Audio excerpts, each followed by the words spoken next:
దేవుని నామానికి స్తోత్రం. హల్లెలూయా. ప్రభువైన యేసుక్రీస్తు నామంలో అందరికీ కూడా నా హృదయపూర్వకమైన వందనాలు. కొద్ది నిమిషాలు పరిశుద్ధ బైబిల్ గ్రంథం నుంచి ఫిలిప్పీయులకు రాసిన పత్రిక 1వ అధ్యాయం 21వ వచనం చదువుకుందాం. నా మట్టుకైతే బ్రతుకుట క్రీస్తే, చావైతే లాభం. అయినను శరీరంతో నేను జీవించుటయే నాకున్న పనికి ఫలసాధనమైన ఎడల నేనేమి కోరుకుందునో నాకు తోచలేదు. ఆమేన్. చూడండి, చాలా ఇంట్రెస్టింగ్, చాలా ఆత్మీయ లోతు కలిగిన ఈ మాటని మనందరం కూడా ధ్యానం చేద్దాం. నా మట్టుకైతే బ్రతుకుట క్రీస్తే, చావైతే మేలు. అంటే చూడండి, ఇక్కడ రెండు విషయాలు. ఒకటి బ్రతకటం, రెండు చనిపోవటం. చనిపోతే నేను దేవుని సంధిలోకి వెళ్ళిపోతాను, యుగయుగాలు ఆయనతో ఉంటాను, అది నాకు మేలు అంటున్నాడు ఒక పక్క. చనిపోయి ఏం ప్రయోజనం? దేవుని దగ్గర ఉంటాను, కానీ బ్రతికి ఆయన కొరకు జీవించి అనేకులను ఆయన వైపుకు తిప్పటం నా బాధ్యత. చూడండి 24 వచనం. అయినను నేను శరీరమందు నిలిచి ఉండుట మిమ్మును బట్టి మరి అవసరమైనది. చాలామంది చావు అంటే చాలా ఈజీగా స్వీకరిస్తారు. ఎస్, అందరి జీవితాల్లో మరణం వస్తుంది, అది వేరే విషయం.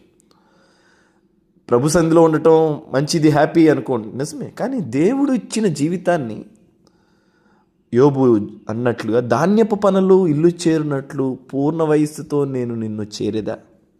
ఎప్పుడు పడితే అప్పుడు వెళ్ళిపోవటం కాదండి దేవుని ఉద్దేశం. సంపూర్ణత ఈ భూమి మీద దేవుడు ఎందుకు పెట్టాడో అది అనుభవించి, అది చేసి ముగించి మనం వెళ్ళాలి. అదొకటి. అంటే చాలామంది ఏంటంటే ఈ వాక్యం తప్పుగా అర్థం చేసుకుంటారు. నా మట్టుకైతే బ్రతుకుట క్రీస్తే, చావైతే నాకు మేలు. చావైతే మేలేంటి? చావైతే మేలే, కాకపోతే బ్రతికి ఆయన కోసం, ఆయన సాక్షిగా, ఆయన మహిమార్థంగా జీవించటం అది ఇంకా మేలు. చావు మేలే, కానీ ఆయన కొరకు బ్రతకటం ఇంకా మేలు. ఆయన సాక్షిగా బ్రతకటం ఇంకా మేలు. లోకాన్ని త్యజించి ఆయన కొరకు జీవించటం ఇంకా మేలు. అనేకులకు మాదిరిగా, అనేకులకు క్రీస్తును చూపించే విధంగా జీవించటం ఇంకా మేలు. హల్లెలూయా. చిన్న తేడా ఉందండి ఇది. కాకపోతే చాలామంది దీన్ని రాంగ్ ఇంటర్ప్రిట్ చేసుకుంటారు. చావైతే మేలు అన్నారు కదా, చచ్చిపోవటమే బెటరు, దేవునితో ఉంటేనే హ్యాపీ. దేవునితో ఉంటే నువ్వు హ్యాపీ, కానీ భూమి మీద ఆయన కొరకు బ్రతకటం ఆయనకి హ్యాపీ. హల్లెలూయా, దేవునికి స్తోత్రం. సో ఇది చాలా ఆత్మీయ అర్థంతో కూడింది. కానీ ఇక్కడ పౌలు యొక్క తృష్ణను చూడండి. బ్రతికితే దేవుని కోసం బ్రతుకుతా, చచ్చిపోతే హ్యాపీ అంటాడు. అంటే దాని ఉద్దేశం నేను చనిపోవాలని కాదు, దేవుని కొరకు బ్రతకాలనేది.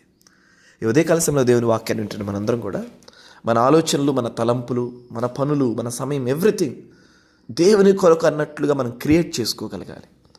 మనం దేవుని చుట్టూ సరౌండ్ అవుతూ ఉండాలి. ఆయన మన చుట్టూ ఆవరించే విధంగా మన సమయాన్ని మనం ప్లాన్ చేసుకోవాలి. ఆమేన్. గాడ్ బ్లెస్ యు ఆల్ అండి. దేవుడి మిమ్మల్ని దీవించును గాక. భూమి మీద జీవించినంత కాలం దేవుని కొరకు సాక్షిగా బ్రతుకుదురు గాక.